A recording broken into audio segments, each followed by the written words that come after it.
I'm not a politician, and honestly, it was fun. Okay, I hate to tell you, you're now officially a politician. 6 months into being a politician. Yeah, you're in. 6 months after tonight. Okay, officially, I'm going to have to cringe, but wear that label. Right.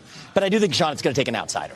I do not think, whether it's ending the war in Ukraine, whether it's reviving this economy, and the war that I really do want to fight is the war on the administrative state and the shadow government here at home. That is not going to happen from somebody who comes from the super PAC class. It's not going to come from somebody who comes from the historical Republican Party. It is going to take an outsider. And the other thing, Sean, that I think is really important in this election is that we're skating on thin ice. This has to be a moral mandate. This cannot be another 50.1 election. And I'm in this race to build a multi-ethnic, working-class majority like Reagan did. This has to be a landslide. Young, old, black, white, Hispanic. Yes, breaking news.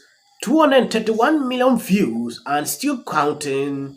The biggest video on social media, ever more than double the superpower. But please, excuse me, I have to start getting ready to head down to Atlanta, Georgia, where murder and other violent crimes have reached levels never seen before, to get arrested by a radical left, low-life district attorney, Fannie Willis, for a perfect phone call and having the audacity to challenge a rig, and the evidence is irrefutable. Arrest time, 7:30 p.m. Trump recently sent this out while celebrating 183 million views as of this morning at 9:33 a.m. Central Standard Time. Now, there's no official numbers on the amount of viewers that they had on the GOP debates last night, so more to come on that. I did see a lot of people throwing around 3 and 4 million. I don't really know if there's any validity to that, but for context, here is the viewership of the debates, and these are the presidential debates. These are the big ones.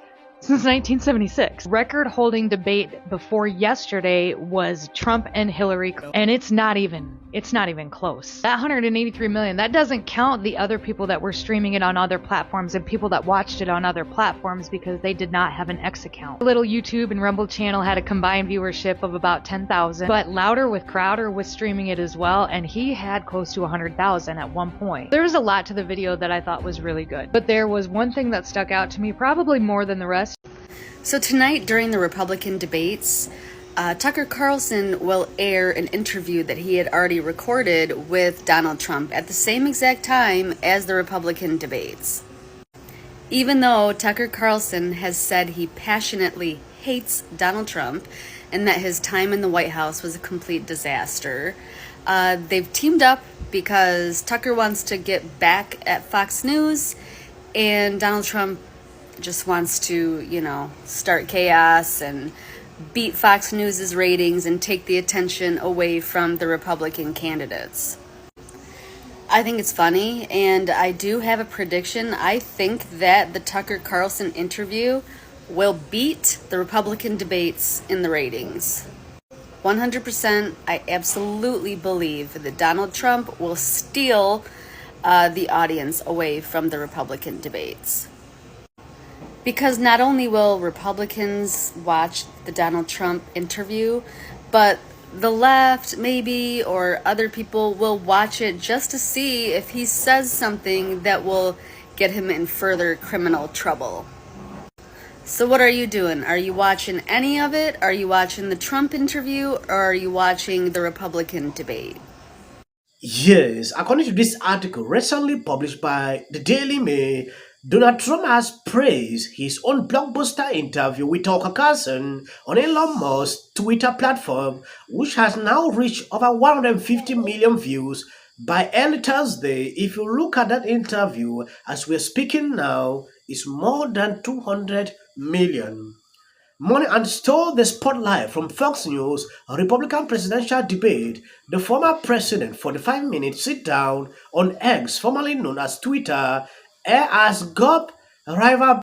I believe you all saw the debate. Trump took up a decision he will not be part. The Trump-Carlson face-to-face has already eclipsed the most watched TV interview of all time, Oprah and Michael Johnson, 1993, which gained over 62 million views.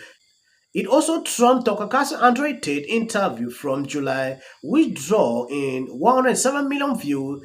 Trump is preparing to surrender at a Georgia jail later Thursday on election fraud charges and is expected to have a mugshot taken, a historic first for a former president. The viewing figures are almost certain to eclipse the number of Americans who turn into Fox News to watch Ron DeSantis vivid, and I believe you all saw that while celebrating of the interview he had with Tucker Carlson. It is to clearly tell you one thing here. Trump is top. Take a look at the views on this video. It has never happened before. Even taking back into Oprah and Michael Jackson in 1993, you will realize this is still topping. Android Tucker Carlson, he ended at 103 million views. This is still topping. It is to signal something to you. Watching CNN few hours ago, they said any person underestimating Donald Trump will win. Because some people thought after the indictment, he will go down. Watching CNN even few hours ago, they stood up to say, oh, who will be there to watch Tucker Carlson and Trump on Twitter? Making a mockery of this interview. I believe they should be all shocked. They have never had this before. If you combine all the interviews ever had, they have not reached this amount of views. But Governor DeSantis, do you believe that Mike Pence did the right thing on January 6th? So here's what we need to do. We need to end the weaponization of these federal agencies. But I will do that. That's not the question. I know, but here's the thing. This election is not about January 6th of 2021. It's about January 20th of 2025, when the next president is going to take office. I've answered this before. So yes. Why are we? Mike did his duty. I got no beef with him. But here's the thing: is this what we're going to be focusing on I'm relieved. going forward? The rehashing of this? I'll tell you, Governor the DeSantis. Democrats would love that.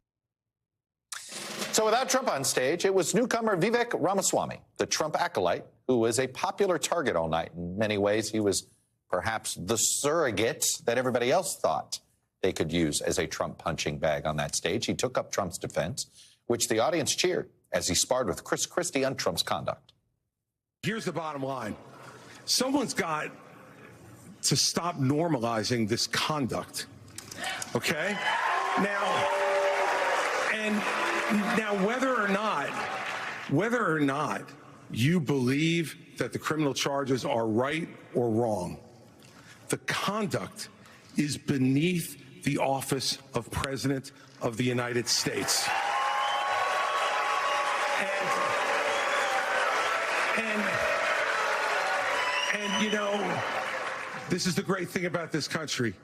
Booing is allowed, but it doesn't change the truth. President Trump, I believe, was the best president of the 21st century. It's a fact. And Chris Christie, honest to God, your claim that Donald Trump is motivated by vengeance and grievance would be a lot more credible